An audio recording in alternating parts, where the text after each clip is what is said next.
She cleaned the office at night. The CEO never knew she built everything. Aisha's finger hovered over the enter key. One keystroke. That's all it would take to erase 4 months of work, or expose everything she'd built in the dark. The conference room behind the glass wall was filling up. Executives in pressed suits. A woman with a tablet she recognized from the investor website. Mark Ellington adjusting his tie, smiling like a man who'd already won. They were here to buy the company. $47 million. Based on code she wrote at 3 in the morning while the rest of the building slept. Code no one knew existed under her name. Her cleaning cart sat 10 feet away in the hallway, half filled with trash bags and disinfectant spray. Her uniform, navy blue with white piping, someone else's name still stitched into the pocket, smelled faintly of bleach and floor polish.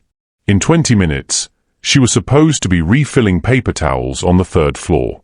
Instead, she was staring at a screen that could destroy her life.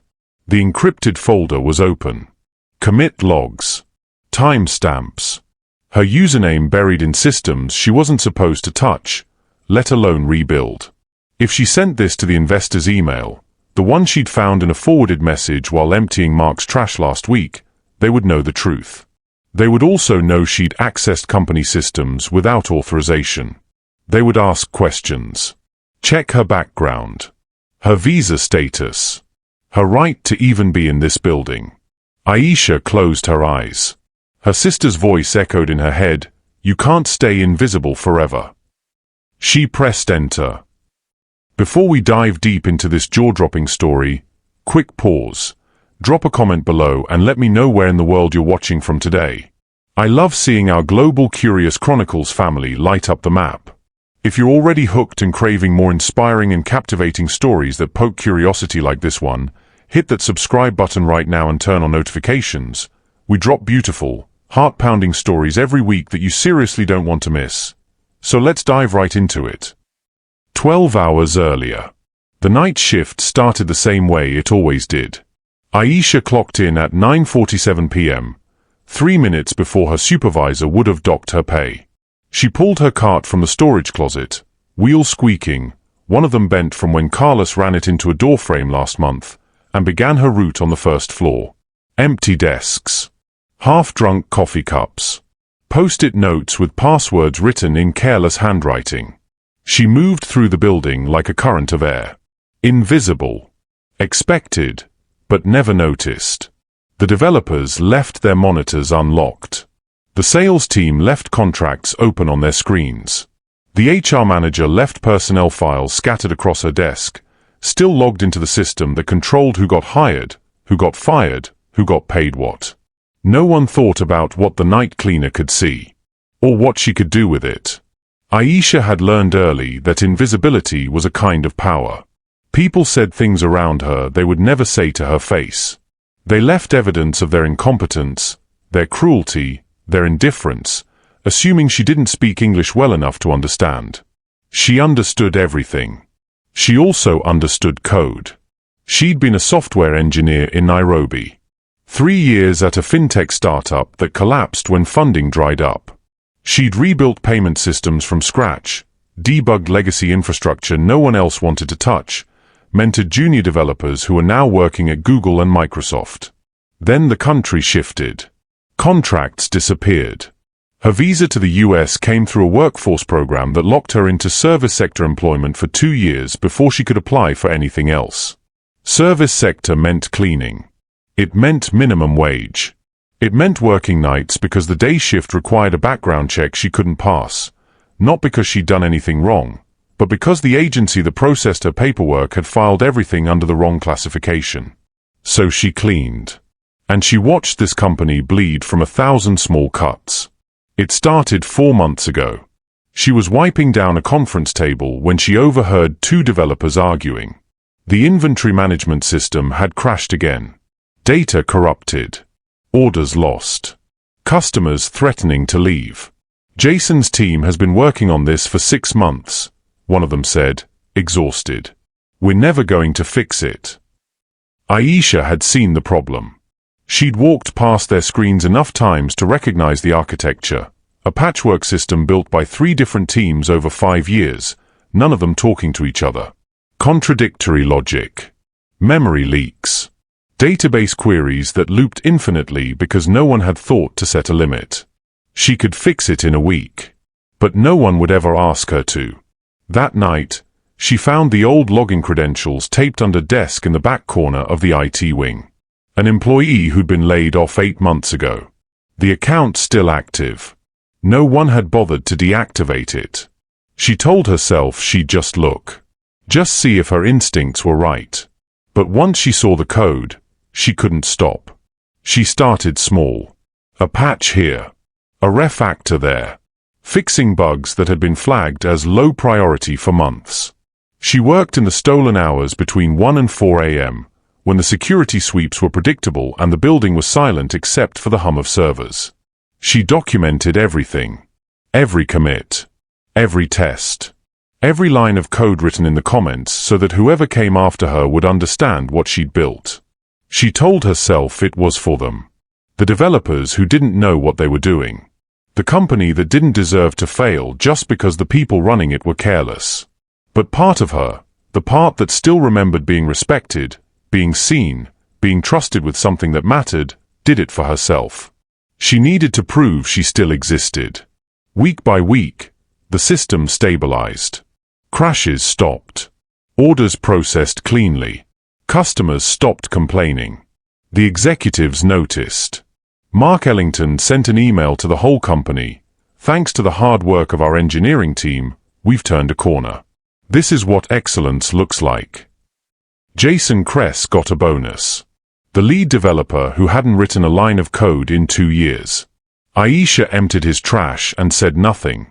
Then, last week, she overheard the real conversation. Mark was on the phone in his office, door half open, confident no one important was listening. The buyer's coming next Tuesday. If we can show them the performance metrics, we're looking at 47 million. Maybe more. Aisha froze in the hallway. They were selling the company. Based on work she had done. Work that would disappear the moment the sale closed. Credited to people who would walk away rich while she scrubbed their floors. She went home that night and didn't sleep. By morning, she'd made her decision. The email sat in her drafts folder for 3 days. Aisha opened it every night before her shift started, read it through twice, and closed her laptop without sending it. The subject line was simple: System Authorship Documentation. The attachment was a compressed file containing 4 months of commit logs, timestamp code reviews, and annotated screenshots proving that every critical system improvement had come from her. The recipient field was blank. She didn't know who to send it to. She didn't know if sending it would save her or destroy her. On Tuesday night, she clocked in at 9:47 p.m. and started her route on the 2nd floor. The sales team had left early for some off-site event, so the wing was darker than usual. She moved through the empty cubicles, emptying trash bins and wiping down desks with the same mechanical efficiency she'd perfected over 2 years. Her mind was elsewhere. The company sale was happening. Mark had sent another all-hands email that afternoon. She'd seen it on a monitor someone left unlocked, announcing a major partnership opportunity and thanking the team for their incredible work. He'd even included a photo of himself shaking hands with someone in a conference room, both of them smiling like they'd just solved world hunger. Aisha had built the systems that made that handshake possible. And no one knew. She pushed her cart toward the executive floor, the wheels squeaking in the silence. She wasn't supposed to clean up there until after midnight. Policy was to avoid the executive wing while people were still working late, but she'd seen Mark's calendar on his assistant's desk last week. He had a call scheduled for 10:30 p.m. West Coast investors. She wanted to hear what he'd say when he thought no one was listening. The executive floor was carpeted, so her cart moved quietly. She parked it near the break room and pulled out her cleaning supplies, making just enough noise to justify being there if anyone asked. Then she moved closer to Mark's office. The door was half open. Light spilled into the hallway. She heard his voice before she saw him. No, I get it. You want to see the infrastructure hold up under stress. That's smart. Mark was pacing behind his desk, phone pressed to his ear, his tone smooth and confident. "But I'm telling you, we've completely rebuilt the back end in the last 4 months. Our systems are bulletproof now." Aisha's hands tightened around the handle of her spray bottle. "Jason Kress led the overhaul," Mark continued. "Brilliant guy. Stanford grad. He took a failing system and turned it into something we can scale nationwide. The performance metrics speak for themselves." Aisha felt her pulse in her throat. She'd never met Jason Kress. She'd seen him around the office, tall, mid-30s, always wearing expensive headphones and talking loudly about frameworks he didn't fully understand. She'd cleaned his desk enough times to know he spent most of his day on Reddit and Slack, delegating actual work to junior developers who were too afraid to push back. He hadn't written a single line of the code Mark was bragging about. "We're looking at 47 million, baseline," Mark said. "But if you come in higher, we're open to conversation. The buyer's doing due diligence next week, so we need to make sure everything's airtight." There was a pause. Mark laughed. "Yeah, exactly. No surprises. No skeletons. Just clean code and clean books." Aisha stepped back from the doorway, her breath shallow. Clean code. Her code. She returned to her cart and moved to the other end of the floor, her hands shaking as she sprayed down a conference table that didn't need cleaning. She worked slowly, methodically, trying to steady herself. She thought about the degree certificate folded in the bottom of her locker downstairs. University of Nairobi, Computer Science, First-Class Honors. She'd carried it with her when she left Kenya, convinced it would mean something here. It didn't. She thought about the job applications she'd submitted in her first 6 months in the US, 23 of them. Software engineer positions at startups, mid-sized firms, even a few non-profits that claimed to value diverse perspectives. 3 of them had replied.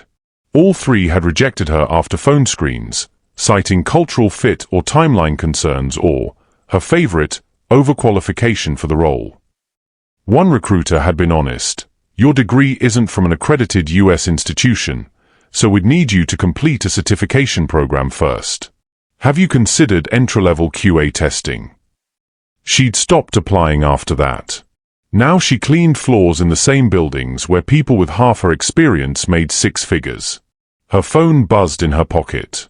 She pulled it out and saw a message from her sister, Amora, in Nairobi. It was just after 6 a.m. there. "Did you send it yet?" Aisha had told Amora about the email 2 nights ago, during one of their weekly video calls. Amora had been furious. "You're letting them steal from you," Amora had said, her voice sharp. "You think they'll just wake up one day and decide to be fair? You think someone's going to walk in and say, 'Oh, by the way, let's check who actually did the work'?" "Aisha, you're smarter than this." "It's not that simple," Aisha had replied. "It is exactly that simple. You have proof. You send it. What are they going to do? Fire you from scrubbing toilets?" Amora didn't understand. She didn't know what it was like to live on a visa that could be revoked for any reason. She didn't know what it felt like to be one missed paycheck, one bureaucratic error, one angry supervisor away from losing everything. Aisha typed a reply, "Not yet." 3 dots appeared immediately. Then, "You're running out of time." Aisha put the phone away.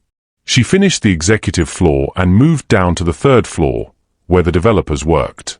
Most of the desks were empty, but a few people were still there, junior engineers grinding through tickets, headphones on, eyes fixed on their screens. She moved quietly through the rows, emptying bins and straightening chairs. One of the developers, a young woman named Priya, looked up as Aisha passed. She pulled off her headphones. "Hey, do you know if the cleaning team ever finds stuff people leave behind? Like charging cables or notebooks?" Aisha paused. "Sometimes. You can check with the front desk. They keep a lost and found." "Cool, thanks." Priya smiled briefly, then went back to her screen. Aisha watched her for a moment. Priya was working on the same inventory bug that had been flagged 3 weeks ago. Aisha had already fixed it. The patch was sitting in the system, waiting to be deployed. But Priya didn't know that. No one did. Aisha pushed her cart toward the stairwell and descended to the first floor. She still had 2 hours left on her shift, but her mind was already elsewhere. She thought about the email again. About what would happen if she sent it. They'd ask questions. They'd want to know how she accessed the systems. They'd pull her visa records. They'd find out she wasn't supposed to be doing anything except cleaning. And then what? She reached the ground floor and headed toward the storage closet to restock her supplies. The hallway was dim, lit only by the emergency exit signs. She was halfway there when she heard voices. 2 men, coming from the direction of the main conference room. She recognized one of them immediately, Mark Ellington. The other voice was unfamiliar. Older. Authoritative. "I want a full forensic audit before we close," the unfamiliar voice said. "Code review, authorship logs, deployment history, everything." Aisha froze. "Of course," Mark said. "We've got nothing to hide." "Good. Because if anything comes back inconsistent, the deal's off. I don't care how good the metrics look." Aisha's heart slammed against her ribs. She turned and walked quickly in the opposite direction, her cart rattling behind her. A forensic audit. They were going to check the code. They were going to see her username. Aisha didn't sleep that night. She lay in her studio apartment staring at the ceiling, listening to the radiator clank and the couple upstairs argue in muffled Spanish. The forensic audit played on a loop in her head. They were going to find her username. They were going to trace every commit, every login, every line of code back to an account that shouldn't exist. And then they'd start asking questions she couldn't answer. By the time her alarm went off at 8 a.m., she'd made a decision. She had to see the code one more time. She had to know exactly what they'd find. She couldn't wait until her night shift. Aisha showered, dressed in jeans and a sweater instead of her uniform, and took the bus downtown. She got off 2 blocks from the office and walked the rest of the way, her laptop bag heavy against her shoulder. The building's day security guard, an older man named Dennis who usually worked weekends, looked up when she entered the lobby. "Morning," he said, surprised. "You switching to days?" "Just picking something up from my locker," Aisha said, keeping her voice light. "Forgot my charger." Dennis nodded and went back to his crossword puzzle. Aisha took the stairs to the basement level where the staff lockers were kept. The fluorescent lights buzzed overhead. The air smelled like cleaning solution and old coffee. She opened her locker and stared at the contents. Her uniform hung on a hook. A pair of backup sneakers sat on the bottom shelf. And tucked behind them, folded into a plastic sleeve, was her degree certificate. She pulled it out and ran her fingers over the embossed seal. University of Nairobi. First class honors. Graduated top of her class. It had meant everything once. Now it was just paper no one would ever see. She put it back and closed the locker. Then she went upstairs. The office was busy during the day in a way she never experienced. Phones ringing. Conversations spilling out of conference rooms. People moving through the halls with purpose, carrying tablets and coffee cups, nodding at each other without really seeing. Aisha kept her head down and walked toward the back stairwell that led to the IT wing. She'd cleaned this route so many times she could navigate it blind. The IT wing was quieter. Half the desks were empty. Developers worked from home most days. But a few people were there, hunched over monitors, headphones blocking out the world. Aisha found an empty desk in the corner, one she knew belonged to someone on vacation. She sat down, opened her laptop, and connected to the guest Wi-Fi. Then she logged in. The old credentials still worked. She checked them obsessively over the past 4 months, terrified that one day they'd be deactivated and her access would vanish. But IT was lazy. Or overwhelmed. Or both. She navigated to the repository where the inventory management system lived. The commit history loaded. 4 months of work. Hundreds of commits. All of them tagged with her username, A_Reynolds_night. She scrolled through the logs, her chest tightening. Every bug fix. Every optimization. Every refactor that had taken the system from collapsing under its own weight to running smoothly enough to handle triple the load. It was all there. And it was all tied to her. She opened the performance dashboard, the one the executives used to track system health. The graphs were beautiful. Uptime at 99%. Response times under 200 milliseconds. Error rates nearly zero. 6 months ago, the same dashboard had been a sea of red. Crashes every other day. Customer complaints flooding the support queue. The development team in constant crisis mode. Now it was green. Because of her. She heard footsteps behind her and minimized the window. A young developer, mid-20s, wearing a hoodie with a startup logo she didn't recognize, stopped at the desk next to hers. He glanced at her, then did a double take. "Hey, do you work here? I haven't seen you before."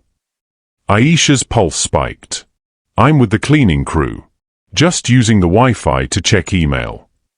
The developer frowned slightly, then shrugged. "Cool. Just don't mess with the desks. Some people get weird about their setups." "I won't." He sat down and put his headphones on.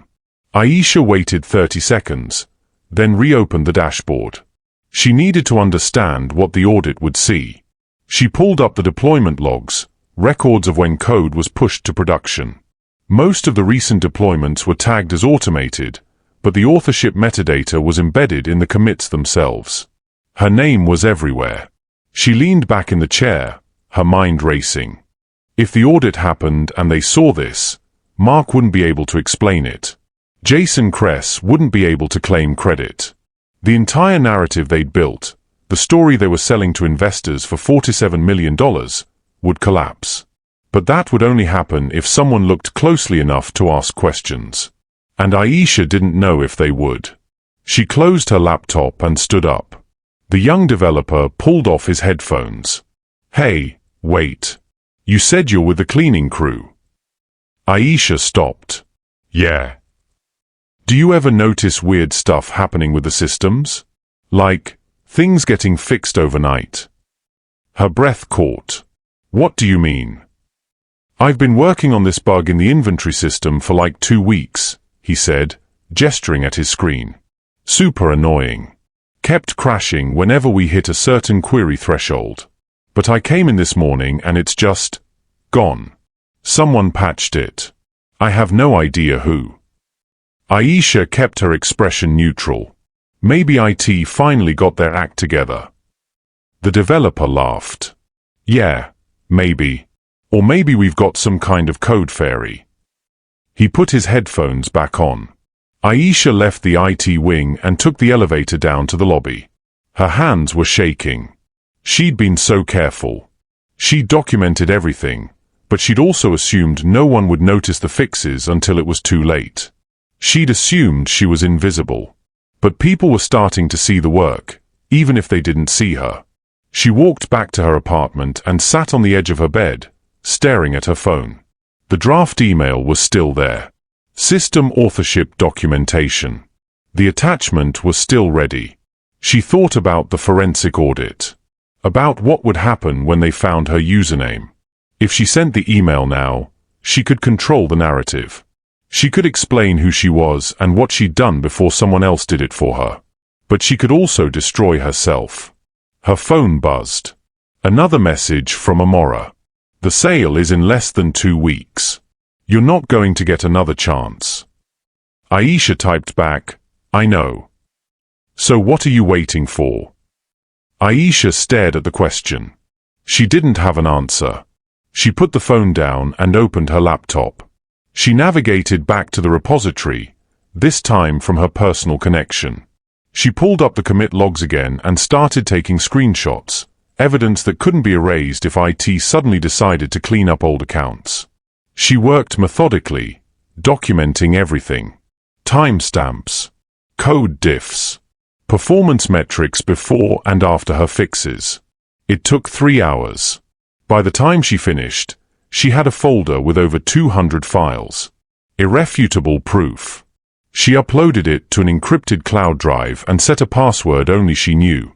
Then she sat back and tried to breathe. Her shift started in 4 hours. She needed to sleep, but her mind wouldn't stop. She thought about the developer's comment. Code fairy. Like she was some kind of myth. Something people told stories about but didn't actually believe in. Maybe that's all she'd ever be. Her phone rang. She looked at the screen. Unknown number. Local area code. She almost didn't answer. But something made her pick up. Hello. Is this Aisha Reynolds? The voice was female. Professional. Unfamiliar. Yes. My name is Priya Nadeem. I'm a senior analyst with Titan Edge Capital. We're conducting due diligence on a company you work for, and your name came up in some preliminary code audits. Do you have a few minutes to talk? Aisha's entire body went cold. Aisha's hand tightened around the phone. Ms. Reynolds. Priya's voice was patient, professional. Are you still there? Yes. Aisha's throat was dry. I'm here. I understand this might be unexpected. I want to be clear. You're not in any trouble. We're just trying to verify some information as part of our standard acquisition process. Your name appeared in several code repositories, and we'd like to understand your role at the company. Aisha sat down on the edge of her bed. Her mind was racing, calculating risks, weighing options. She could hang up, pretend this call never happened, or she could tell the truth. What exactly do you want to know? Aisha asked carefully. Let's start simple. What's your current position at the company? Aisha closed her eyes. I work in facilities. Night cleaning crew. There was a pause on the other end of the line. When Priya spoke again, her tone had shifted, sharper, more focused. And do you have any software development responsibilities as part of that role? No. But you do have a computer science background. Is that correct? Aisha's pulse hammered. How did you? Your username in the system is A_Reynolds_Knight. We ran a basic background check. University of Nairobi, class of 2021, computer science degree. First class honors. That's you, yes. Yes. Ms. Reynolds, I'm going to be direct with you. Our forensic audit found that approximately 70% of the critical infrastructure improvements made to this company's systems over the past 4 months were authored by your account. That includes the inventory management overhaul, the database optimization, and several security patches that prevented what could have been catastrophic failures. Aisha didn't know what to say. The CEO, Mark Ellington, has been representing to us that these improvements were the result of work done by his in-house development team, specifically a lead developer named Jason Kress. But the authorship logs tell a very different story. So I need to ask you directly, did you write this code? Aisha stood up and walked to the window. Outside, the city moved in its usual rhythm. People going to work. People coming home. People living lives that didn't depend on a single phone call. Yes, she said quietly. I wrote it. Why? Because it needed to be fixed. And no one else was doing it.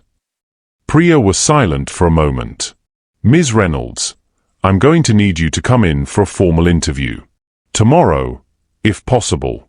We need documented statements, and we need to understand how you access these systems.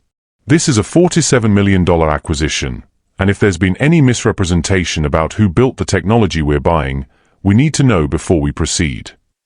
Am I going to be in legal trouble? That's not my area, Priya said.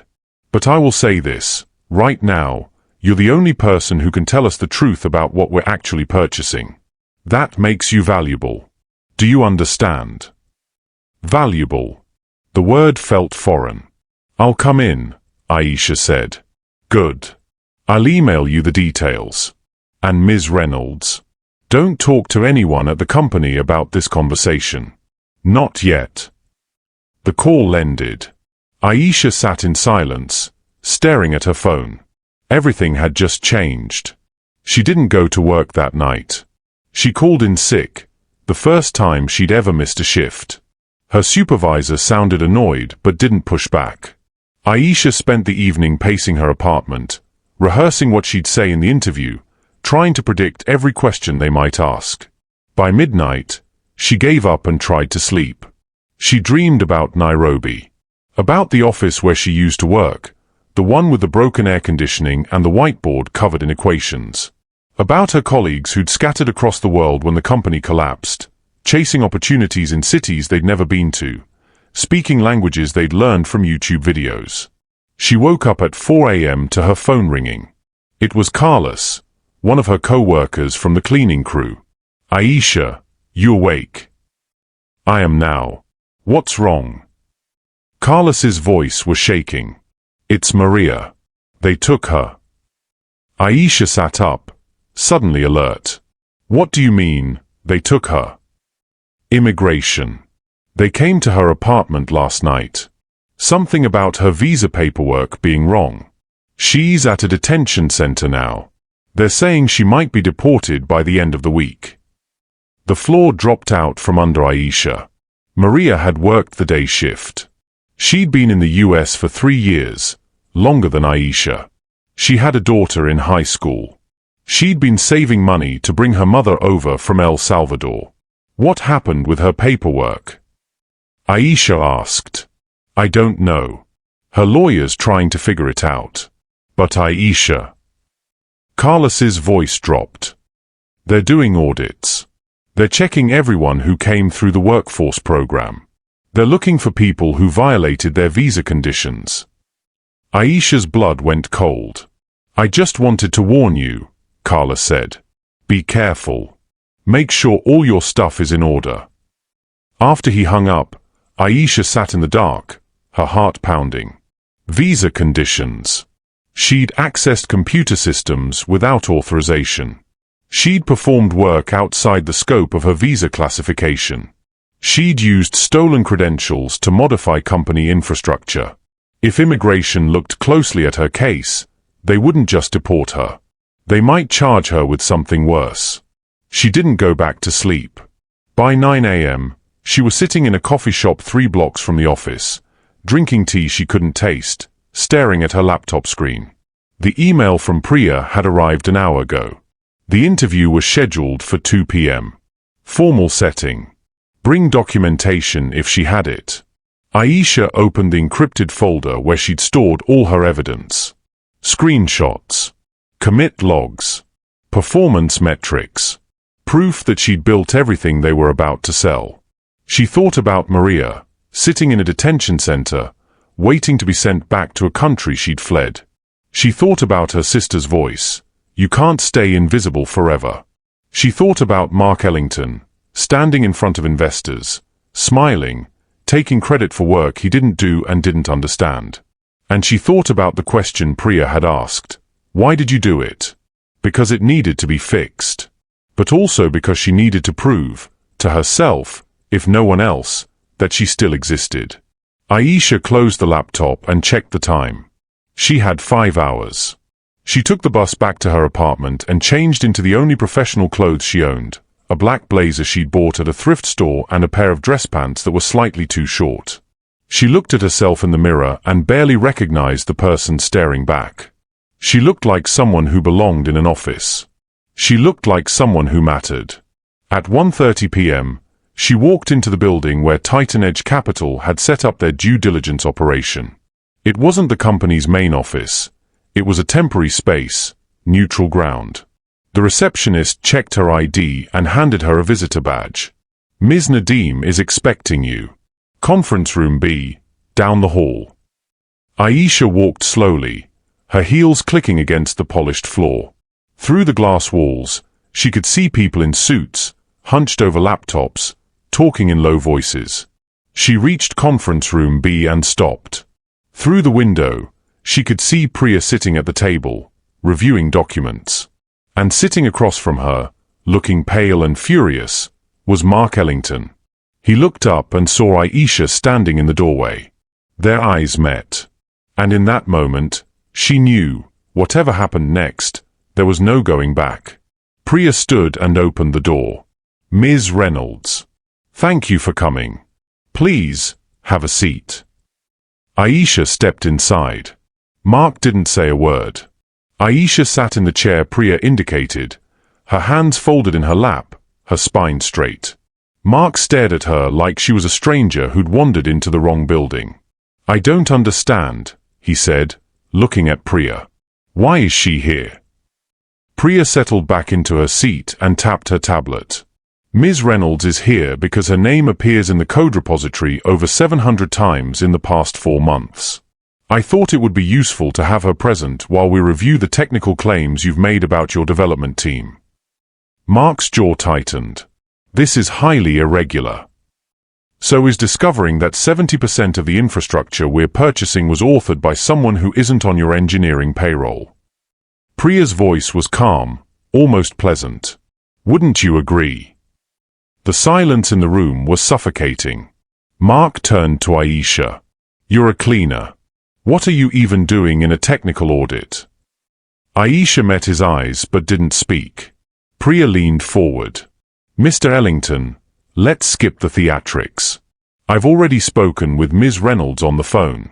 I know she has a computer science degree. I know she accessed your systems using credentials that should have been deactivated months ago. And I know she's been fixing problems your actual development team couldn't solve." Mark's face flushed. "That's absurd. If someone accessed our systems without authorization, that's a security breach. That's illegal." "It might be," Priya agreed. "But that's not my concern right now. My concern is whether the technology you're selling us is actually yours to sell." Mark stood up. "I'm calling our legal team." "Sit down, Mr. Ellington." The command came from the doorway. Aisha turned.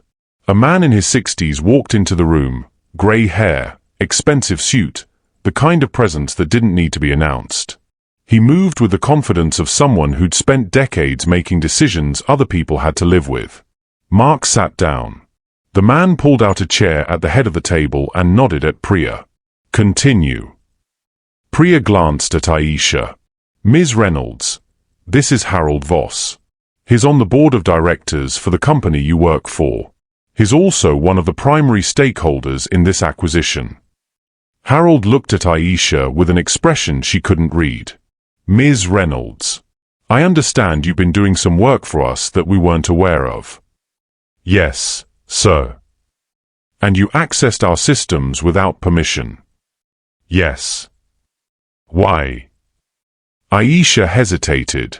This was the question everyone kept asking, and she still didn't have an answer that felt complete. "Because they were broken," she said finally, "and I could fix them." Harold studied her for a long moment. Then he turned to Priya. "Show me the logs." Priya pulled up a screen on the monitor at the front of the room. Lines of code appeared, dense and technical, annotated with usernames and timestamps. "This is the inventory management system," Priya said. "The one Mr. Ellington told us was rebuilt by Jason Kress. According to the commit history, the first major refactor was pushed on September 18th at 2:37 a.m. The author is listed as A_Reynolds_Knight. She clicked to another screen. "This is the database optimization module. Pushed October 2nd, 3:15 a.m. Same author." Another click. "Security patch for the payment gateway.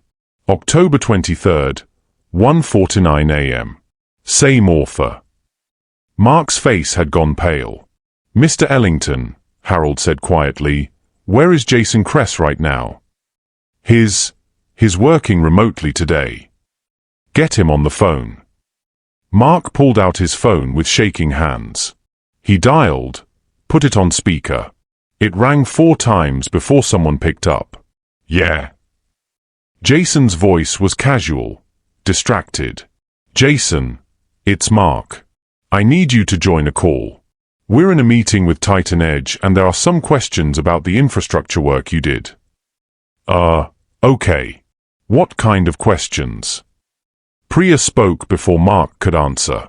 Mr. Kress, this is Priya Nadeem with Titan Edge Capital. Can you walk me through the technical approach you took when rebuilding the inventory management system? There was a pause. Sure. We basically rewrote the whole thing from scratch. Switched to a microservices architecture, optimized the database queries, implemented better caching. And you wrote this code yourself. I mean, I led the team. We had a few junior devs helping out. Can you name them? Another pause. There was Kevin. And I think Sarah worked on some of it. Priya glanced at her tablet. According to your HR records, Kevin Chen left the company in July.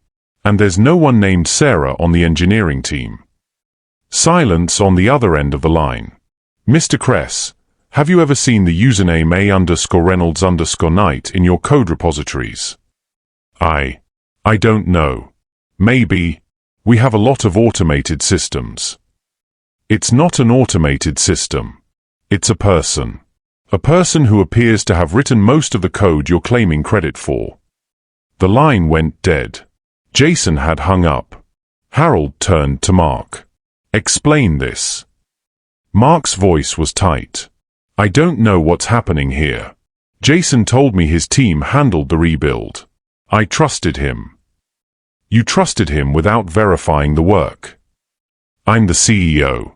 I don't have time to review every line of code.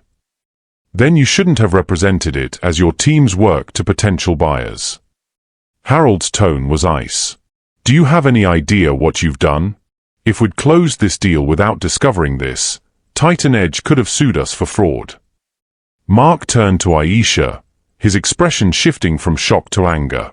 You did this. You sabotaged us.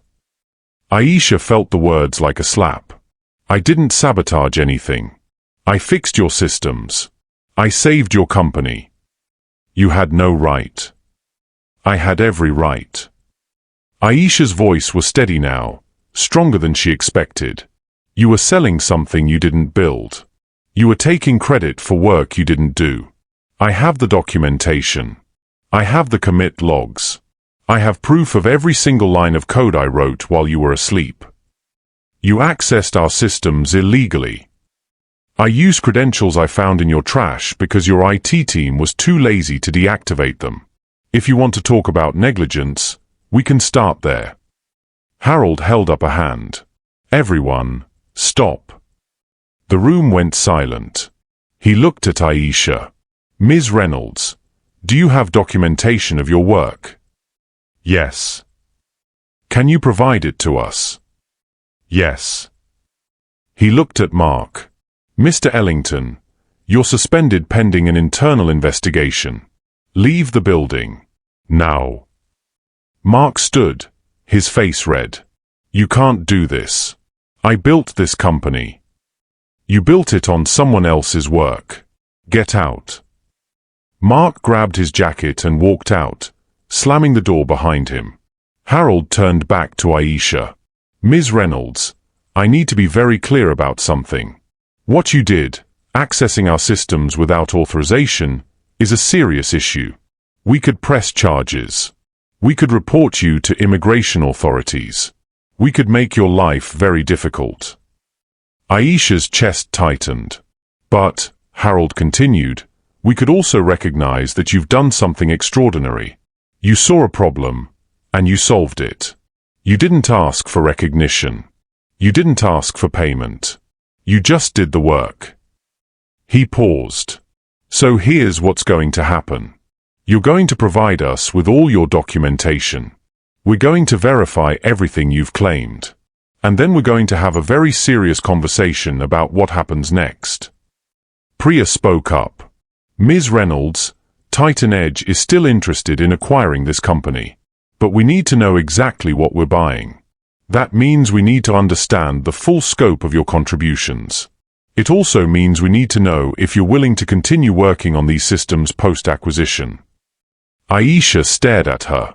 You're offering me a job. I'm offering you a conversation. But first, we need the documentation. Aisha pulled out her laptop and opened the encrypted folder. She turned the screen toward Priya. Priya scanned through the files, her expression unreadable. Then she looked up. Ms. Reynolds, this is comprehensive.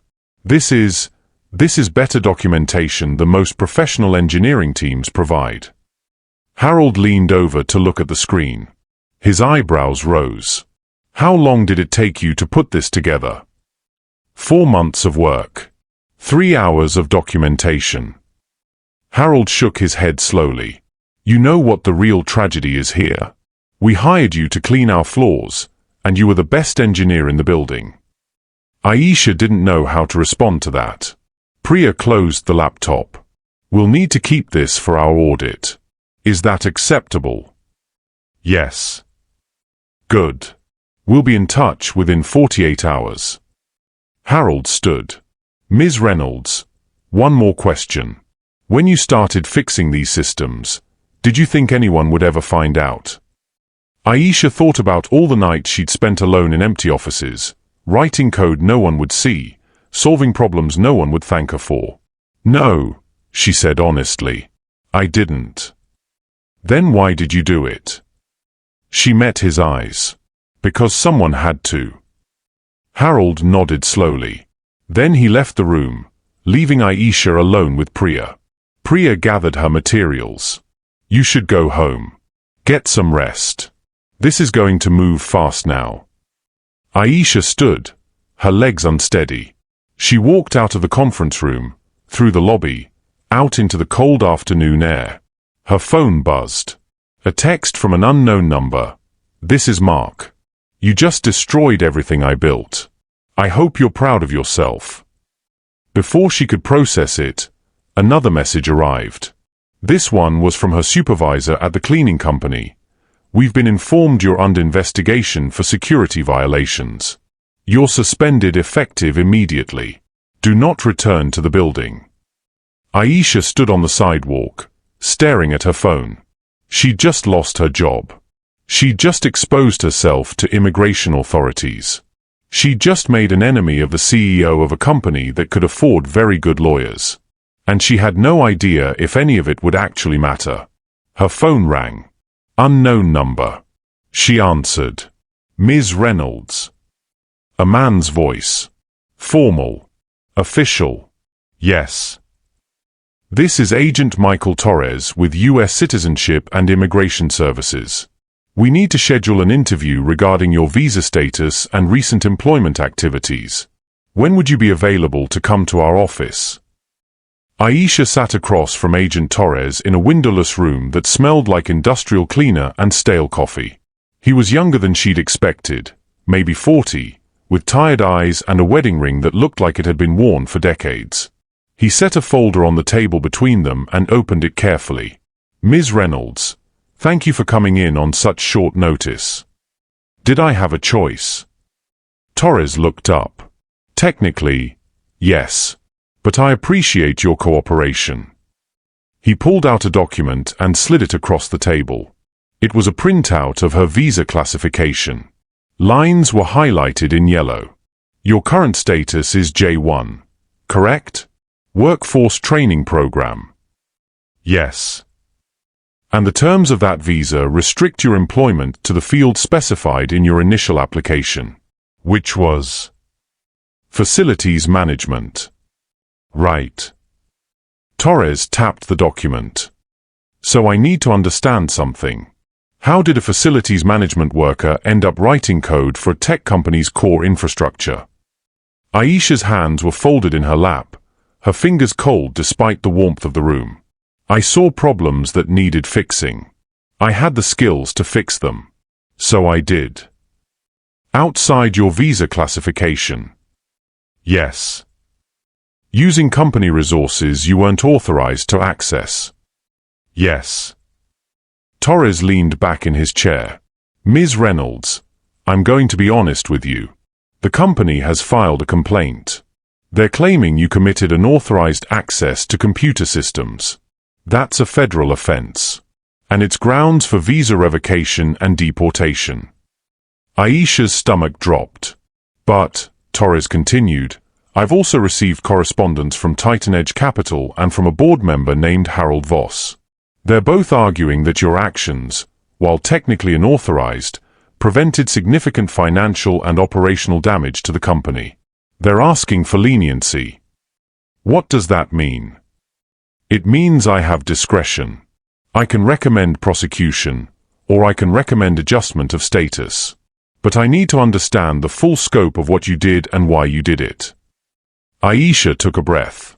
And then she told him everything. She told him about finding the credentials in the trash. About the crash systems and the desperate developers who couldn't solve problems she could see solutions for immediately. About working at 3 in the morning, documenting every change, trying to do the right thing even though she knew it could destroy her. Torres listened without interrupting. When she finished, he was quiet for a long moment. Ms. Reynolds, do you understand that what you did was illegal? Yes. Do you understand that you put yourself in an incredibly vulnerable position? Yes. Then why did you do it? It was the same question everyone kept asking. And Aisha still didn't have an answer that felt big enough. Because I needed to prove I still existed, she said quietly. I spent 2 years being invisible. Being treated like I didn't matter. And I needed to do something that mattered. Torres closed the folder. I'm going to recommend adjustment of status. But it's not going to be immediate. You'll need a sponsoring employer, and you'll need to stay out of trouble while the paperwork processes. That could take 6 months. Maybe longer. What happens to me until then? You stay on your current visa. You stay employed in facilities management. And you don't touch another computer system without explicit written authorization. Aisha nodded. Torres stood. One more thing. The company that filed the complaint? They withdrew it this morning. Someone very powerful convinced them it wasn't in their best interest to pursue charges. Who? Torres smiled slightly. Above my pay grade. But if I had to guess, someone who understands what you're actually worth.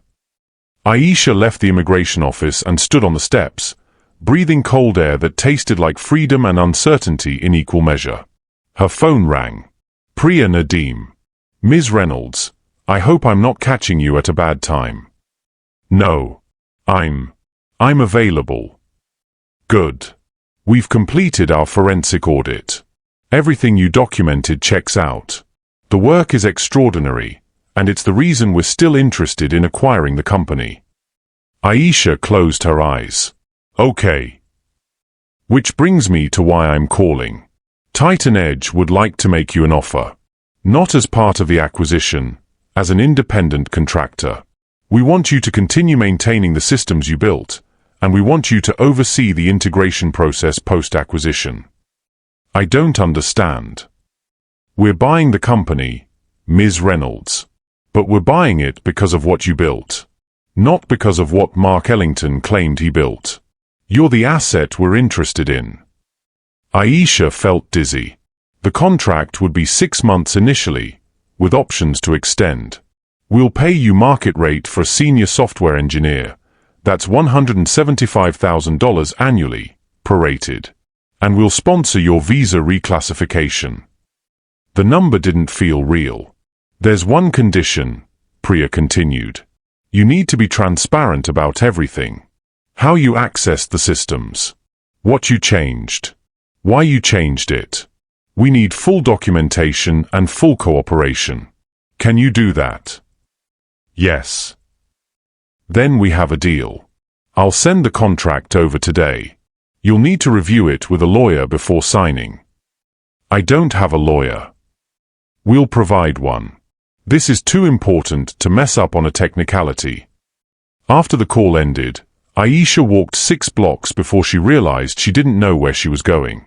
She ended up at a park bench, staring at her phone. $175,000.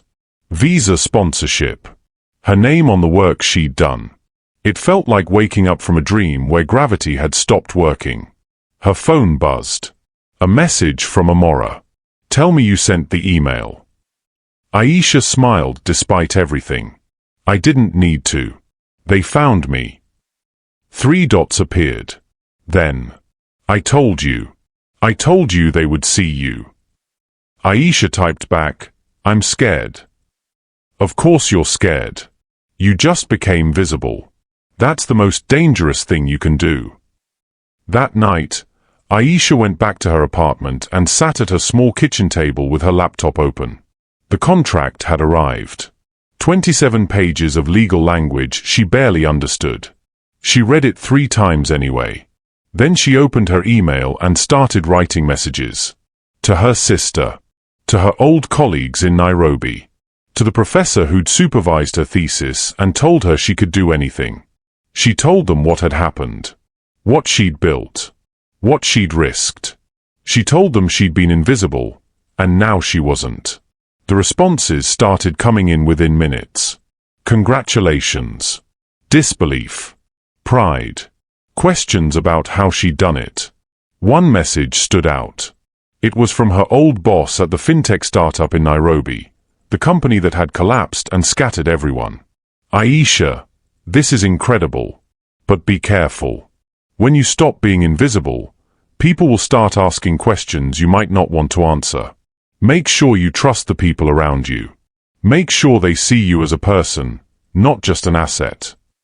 Aisha stared at the message. Make sure they see you as a person. She thought about Harold Voss, who'd called her the best engineer in the building. She thought about Priya Nadeem, who'd offered her a contract worth more money than she'd made in 2 years. She thought about Agent Torres, who'd had the power to destroy her life and chose not to. And she thought about Mark Ellington, who'd sent her a text calling her a destroyer. She didn't know which version of being seen was real. Her phone rang. Unknown number again. She almost didn't answer. But she did. Ms. Reynolds. A woman's voice. Clipped. Professional. Unfamiliar. Yes. My name is Rebecca Chen. I'm a reporter with TechWire. I'm writing a story about the acquisition of the company where you work, and I've heard some very interesting things about your role in the deal. Would you be willing to speak on the record? Aisha's breath caught. How did you get my number? A source close to the acquisition process. I can't reveal who. But I'd love to hear your side of the story. The invisible worker who built the company everyone wanted to buy. That's a headline. I haven't agreed to anything. I understand. But I should tell you, I've already spoken to Mark Ellington. He's claiming you sabotaged the company. He's claiming you used stolen credentials to plant code that would make his team look incompetent. He's threatening legal action. Aisha felt cold. That's not true. I believe you. But if you don't tell your story, his version is the only one people will hear. So I'm asking, do you want to be invisible again? Or do you want to be seen? Aisha closed her eyes. Visibility had consequences. Invisibility had different ones. I need time to think. You have 24 hours. After that, the story runs with or without you. The line went dead. Aisha sat in the silence of her apartment, the contract still open on her laptop, the reporter's question echoing in her head. Do you want to be invisible again? Or do you want to be seen? Outside her window, the city lights flickered in patterns that looked almost like code. Her phone buzzed one more time. A text from Harold Voss. We need to talk. Tomorrow morning. My office. This is about to get very complicated. Harold Voss's office was on the top floor of a building Aisha had cleaned but never been invited into during daylight. The view from his window stretched across the entire city. Glass towers reflecting morning sun, streets gridded in perfect geometry, people moving like data points in a system someone else had programmed. Harold sat behind a desk made of wood that probably cost more than Aisha's entire year of rent. Sit, he said, gesturing to a chair that was more comfortable than anything in her apartment. Aisha Saturday. Harold folded his hands on the desk. I'm going to assume you got the reporter's call. Yes. And I'm going to assume you haven't decided whether to talk to her. Not yet. Harold nodded. Smart. Because once that story runs, your life changes permanently. You understand that, right? I'm starting to. Let me be very clear about what's happening. Harold pulled out a tablet and swiped through several documents. Mark Ellington has retained a legal team. They're preparing a defamation suit against Titan Edge, against me personally, and against you. They're claiming we conspired to destroy his reputation and steal his company. Aisha's chest tightened. That's not. I know it's not true. But truth and legal strategy are different things. Mark's lawyers are going to argue that you were a disgruntled employee who sabotaged systems to make him look incompetent. They're going to argue that we took advantage of that sabotage to acquire the company at a discount. Can they prove any of that? No. But they don't need to prove it. They just need to make it expensive enough that we settle. And part of making it expensive is destroying your credibility. Harold leaned forward. They're going to dig into your immigration status. They're going to find every visa application you filled out, every job you took, every mistake you made. They're going to paint you as someone who's been breaking rules since the day you arrived in this country. And then they're going to ask a jury, why should we believe anything this person says? Aisha felt like the floor was tilting. So what do I do? You have two options. Option 1, you stay silent. You don't talk to the reporter. You let Titan Edge's legal team handle everything. You take the contract we offered, you do the work, and you keep your head down. Mark's lawsuit probably goes away in 6 months, and you rebuild your life quietly. And option 2. You talk. You tell your story. You become the face of this situation. And you accept that everything about you becomes public. Your visa status. Your employment history. Your financial situation. Everything. Harold paused. The thing is, Ms. Reynolds, option 2 is the only one that actually protects you long term.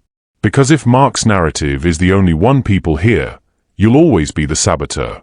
The illegal immigrant who broke into systems and caused chaos. But if you tell your story first, you control the narrative. You become the person who saw a problem and fixed it. The person who was exploited and invisible until she refused to be. Aisha stared at him. Why do you care which option I choose? Because I spent 30 years building companies, and I've watched a lot of talented people get erased by people like Mark Ellington. I'm tired of it. Harold's voice was quiet but firm. You built something extraordinary. You deserve credit for it. But more than that, you deserve to exist in the world as the person who built it. What if I can't handle the attention? Then you'll learn. Or you'll break. But at least you'll do it as yourself, not as someone's ghost. Aisha left Harold's office with a decision she hadn't made yet. She took the elevator down to the lobby and stood outside in the cold, watching people rush past with their coffee cups and their phones, their lives moving forward in straight lines. Her phone buzzed. An email. Subject: Thank you. She opened it.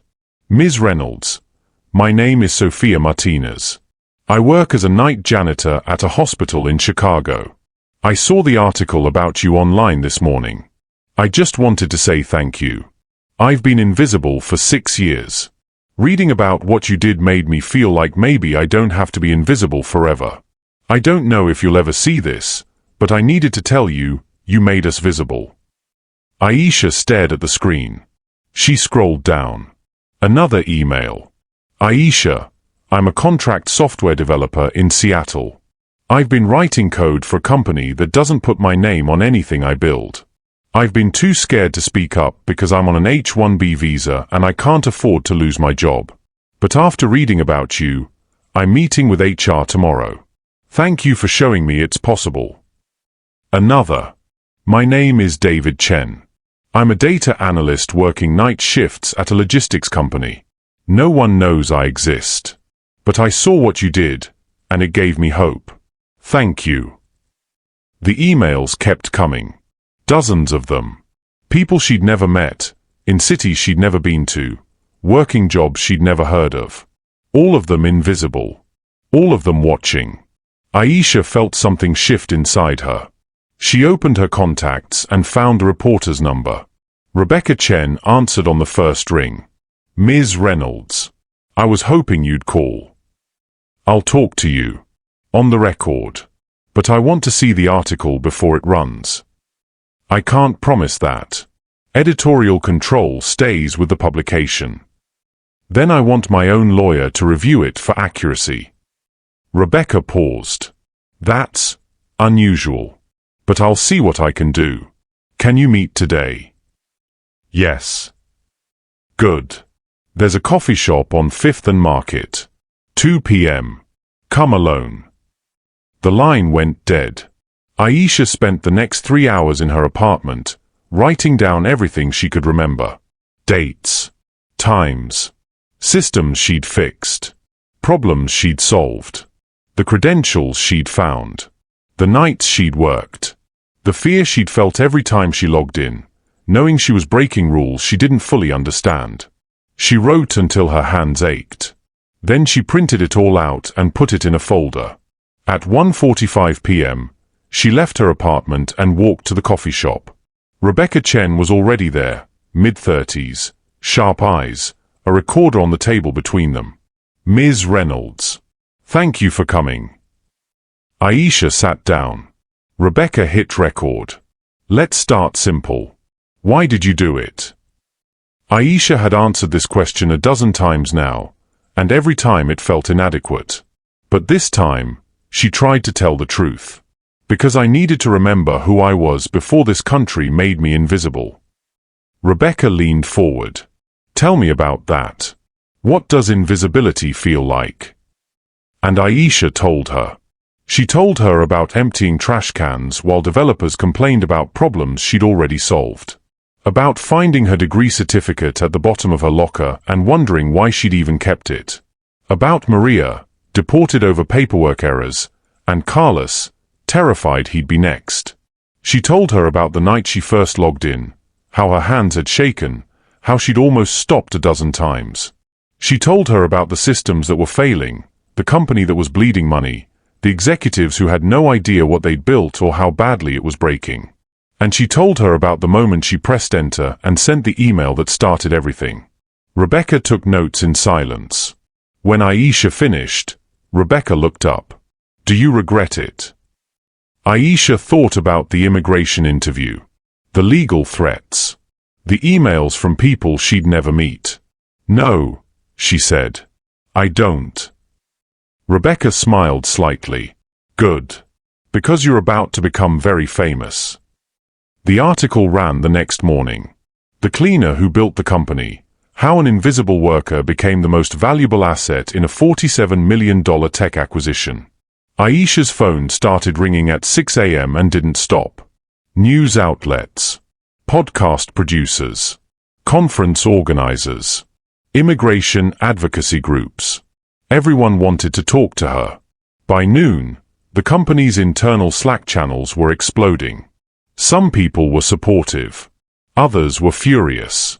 One developer posted, "So we're just supposed to accept that someone with no formal authorization rebuilt our entire infrastructure? What if she planted backdoors? What if she compromised security? This is insane." Another replied, "She fixed problems you couldn't solve in 2 years. Maybe the question isn't what she did, it's why you didn't." The thread devolved into chaos. Aisha stopped reading. At 2 p.m., her phone rang. Priya Nadeem. Have you seen the news? I've seen enough. Mark's legal team just filed an emergency injunction. They're trying to block the acquisition.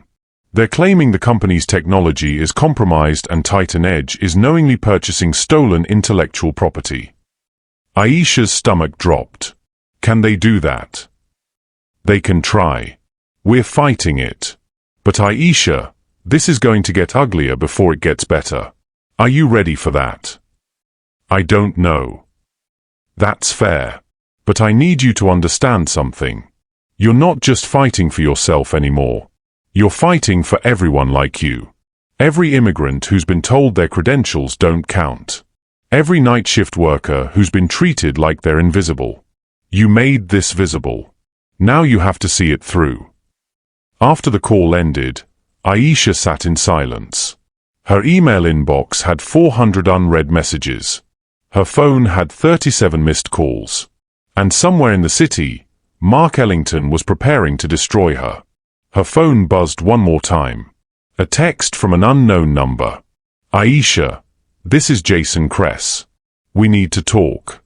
I have information about Mark that you need to hear. But it has to be in person. And it has to be tonight. Meet me at the parking garage on 7th Street. Level 3. 9 p.m. Come alone. If you don't show up, I'm going to the press with a version of this story you won't like. Aisha stared at the message. Jason Kress, the developer who'd taken credit for her work, who'd hung up when confronted, who'd disappeared from public view since the scandal broke. Now he wanted to meet. In a parking garage. At night. Alone. Every instinct told her not to go. But the message said he had information about Mark. Information she needed. Aisha looked at the clock. It was 3 p.m. She had 6 hours to decide whether to walk into a situation that could save her. Or destroy her completely. Aisha stood in the parking garage at 8:52 p.m., her phone in her hand, Harold Voss on speed dial. She told him where she was going. Against his advice. Against every reasonable instinct. But she'd come anyway. The fluorescent lights hummed overhead. The concrete smelled like oil and exhaust. Her footsteps echoed as she walked toward the center of level 3. Jason Kress was already there, leaning against a concrete pillar, hands in his pockets. He looked smaller than she remembered. Tired. His expensive headphones were gone. His confidence had evaporated. You came, he said. You said you had information. Jason nodded slowly. I do. But first, I need you to understand something. I didn't know. Didn't know what? That you were the one fixing everything. I swear to God, I didn't know. His voice cracked. Mark told me the systems were stabilizing because of automated patches IT was running. I believed him. I took credit because he told me to. He said it would help the acquisition go through. Aisha stared at him. And you never questioned it? No. I should have. But I didn't. Jason looked at the ground. And now my career is over. Every company I've applied to has seen the articles. No one wants to hire the guy who stole credit from a night cleaner. I'm not a night cleaner anymore. I know. And I'm not a lead developer anymore. So I guess we both changed. Jason pulled out his phone. But that's not why I asked you here. Mark's planning something. Something that could destroy the acquisition and destroy you. He showed her the screen. It was an email thread. Mark to his lawyers. The lawyers responding with strategy memos. Aisha read quickly, her chest tightening with every line. They were planning to argue that Aisha had planted malicious code in the systems. Code designed to fail after the acquisition closed, destroying Titan Edge's investment and making the company worthless. They had no proof. But they were going to claim it anyway, forcing Titan Edge to conduct another audit, delaying the acquisition indefinitely, bleeding everyone dry with legal fees. Why are you showing me this? Aisha asked. Because it's wrong. And because I'm tired of being part of something wrong. Jason's voice was quiet. I forwarded all of this to Harold Voss 2 hours ago. He's already filed it with the court. Mark's lawyers are going to be disbarred for fabricating evidence. The lawsuit's getting thrown out tomorrow. Aisha felt the weight lift off her shoulders. Why? She asked. Why help me now? Jason looked at her for a long moment. Because you did the work. And I didn't. And I have to live with that. He walked away without another word, disappearing into the shadows of the parking garage. Aisha stood alone in the fluorescent light, Her phone buzzing with a text from Harold. It's over. Mark's done. The acquisition closes next week. See you Monday. 6 months later. Aisha sat at her desk in a small apartment that didn't feel small anymore. 1 bedroom, a real kitchen, windows that let in actual sunlight. Her laptop was open to a terminal window, lines of code scrolling past as she tested a new system integration for Titan Edge. Her name was in the commit logs. Her name was on the documentation. Her name was on the contract that paid her more in 1 month than she used to make in 6. The visa paperwork had cleared 3 weeks ago. She was no longer bound to service sector employment. She was no longer afraid of a phone call that could end everything. She was just here, building things under her own name. Her phone buzzed. An email. Subject: Graduate Program Interview Invitation, MIT. Aisha opened it slowly. Dear Ms. Reynolds, we were impressed by your recent profile in TechWire and your documented contributions to enterprise system architecture. We would like to invite you to interview for our master's program in computer science, with potential full funding. Your degree from the University of Nairobi has been reviewed and accepted by our admissions committee. Aisha read the email 3 times. Her Nairobi degree, the piece of paper that hadn't mattered for 2 years, suddenly mattered again. Not because it had changed. Because she had. She closed the laptop and looked out the window at the city below. Somewhere out there, Mark Ellington was rebuilding his life without the company he'd almost sold based on work he didn't do. Last she'd heard, he was consulting. Quietly. No press releases. Somewhere out there, Jason Kress was working at a startup, no longer a lead developer, learning to write code again instead of just managing people who wrote it for him.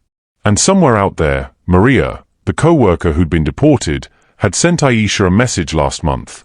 Her case had been reopened by an immigration advocacy group that had read Aisha's story. She was coming back. She'd see her daughter again. Aisha hadn't fixed everything. But she'd fixed something. She grabbed her jacket and left the apartment. The afternoon was cold and clear. She walked without a destination, letting her feet carry her through streets she'd once navigated in the dark, invisible, pushing a cleaning cart with a bent wheel. And then she found herself standing in front of the building. The company she used to clean. The offices where she'd spent 4 months writing code in stolen hours, terrified and exhilarated in equal measure. The sign out front had changed. New ownership. Titan Edge Capital. She stood on the sidewalk, watching people move through the lobby. Developers, executives, people whose names were on the work they did. She could go inside. Harold had told her she was welcome anytime. But she didn't need to. She'd built something here that no one could see. And now she was building something the whole world would know was hers.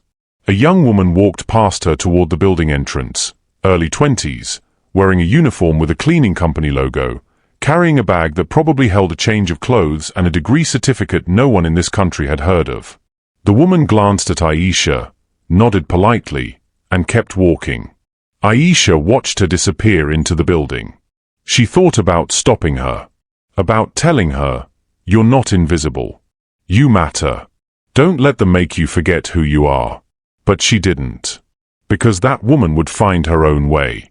Just like Aisha had. Aisha turned and walked in the opposite direction, toward the bus stop that would take her home. Her phone buzzed one more time.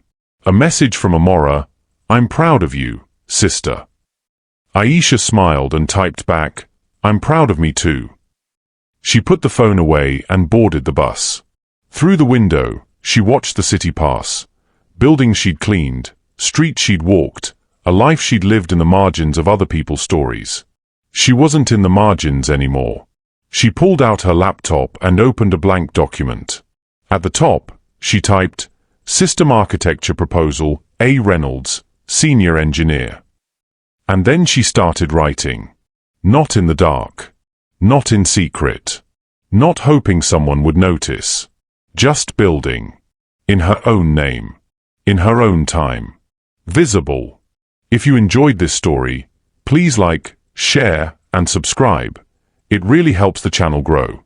And don't forget to turn on notifications, so you're notified every time I release a great story like this one. If Underdog stories like this one resonate with you, take a moment to check our channel. You'll find a full catalog of powerful underdog stories, stories of the overlooked, the silenced, and the underestimated who rise and triumph. Thank you for watching.